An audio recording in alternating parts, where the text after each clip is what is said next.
To eastern and southern Kentucky, this is WYMT Mountain News This Morning.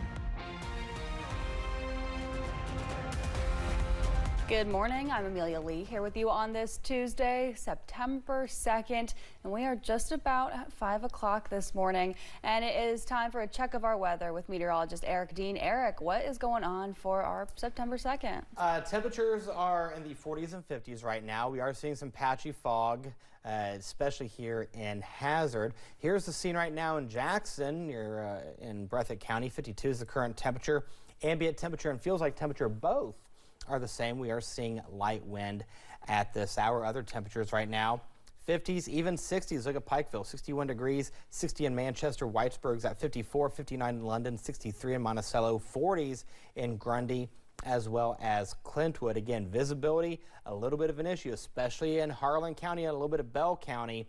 So if you are traveling and they take you in that area, just please allow yourself some extra time. Live pinpoint Doppler radar is quiet for now, but that will change as we go throughout the day. You can see here on the hour-by-hour forecast, shower chances start to pick up in the late morning and early afternoon hours. Rumble thunder, too, certainly not out of the question, but that's the precursor as to what's to come over the next couple of days. Details on the first alert forecast in a few minutes, but right now it is 5 o'clock. We'll send it back to Amelia. One person is dead after a shooting last night in Knox County. State police are investigating the shooting in the Flatlick community. They say it involves a father and son, and one person is dead. Police say there's no ongoing threat to the community. No other information is being released, and we will keep you updated here and online as we get new information.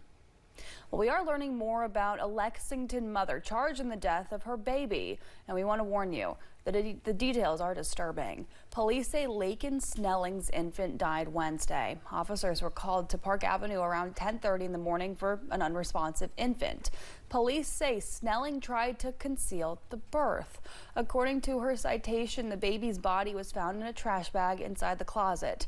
Snelling is charged with corpse abuse, evidence tampering, and concealing the birth of an infant.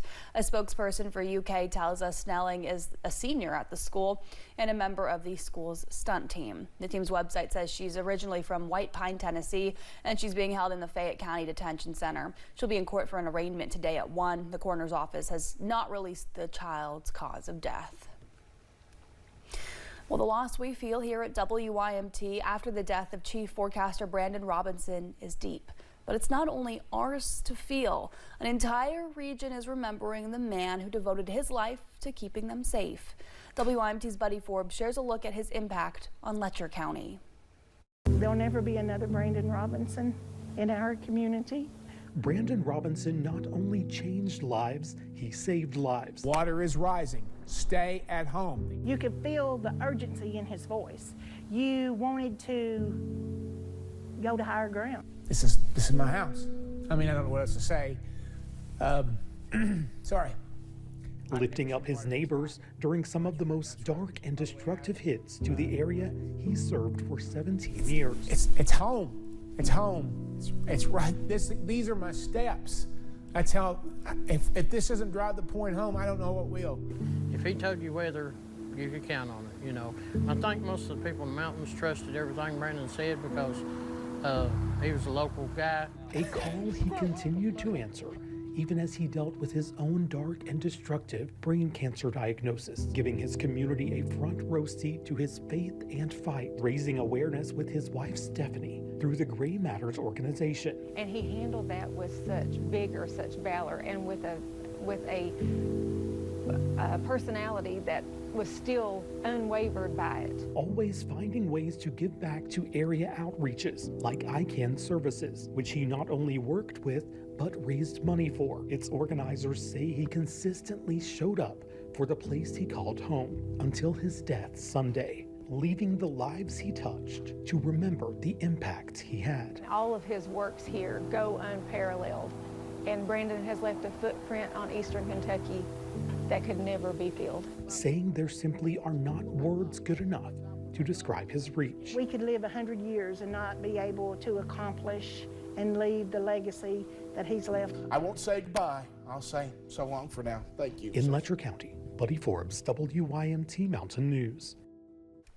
Representatives with the group ICANN Services say they don't know where their outreach would be without Brandon. This year's Gray Matters race brought in more than $12,000 for the group's charity work.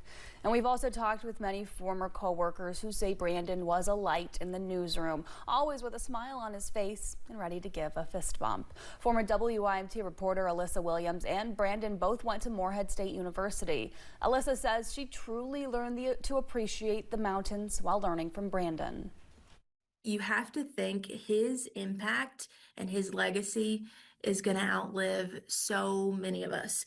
And although he did have a short time here on Earth, I think he's had a life well lived, and a lot of people are really going to miss him. Other former employees say even on his worst days, Brandon put other people above himself, including the viewers. Former lawmaker Angie Hatton crossed paths with Brandon many times in Letcher County. She said, quote, Brandon was a light to all who knew him. He was never content to be a spectator, but always wanted to be involved in anything good that was going on in our community. We will miss his amazing smile, big personality, and generous heart. For years, he fought so hard to stay with Stephanie and those he loved.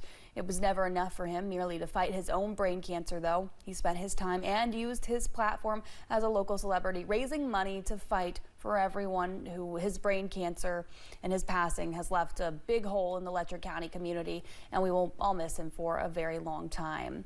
State Senator Scott Maiden also said, quote, he will be remembered as the WYMT weatherman, but he was so much more than that to Letcher County and the people from Eastern Kentucky. A man with a smile on his face, a funny story to tell, and a deep passion for what he did and how he made you feel. This world sure could use a lot more Brandon Robinsons.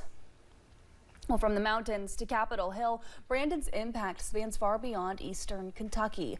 Congressman Hal Rogers is honoring Brandon's contributions to the region, saying, quote, Brandon Robinson was a calming voice for Eastern Kentuckians during catastrophic storms, dedicating as much time as necessary to help keep people safe. As a Harlan County native, he knew how to connect with WYMT viewers on a personal basis, making everyone feel like a friend. Well, the visitation for Brandon is today. It's from 5 to 9 at Whitesburg First Baptist Church. The funeral service will be at 1 o'clock Wednesday, also at the church. The family asks folks to consider donating to Gray Matters Whitesburg instead of sending flowers. The link to his obituary is also on our website, WYMT.com. So it's Sunday night's special tribute newscast. With permission from Brandon's wife, we do plan on streaming his funeral service on Wednesday. Former Leslie County Judge Executive C. Allen Muncy died Saturday at Hazard ARH. Allen served Leslie County as judge different times from 1974 until 1993. After his 3 terms, he went on to become co-owner of Leslie Oil Company and then Leslie Lumber and Building Supply. A visitation will be at 6 o'clock Wednesday evening, and the funeral service will be at 1 o'clock Thursday, both at Anna C. Brush Church and in Dry Hill, and he was 79 years old.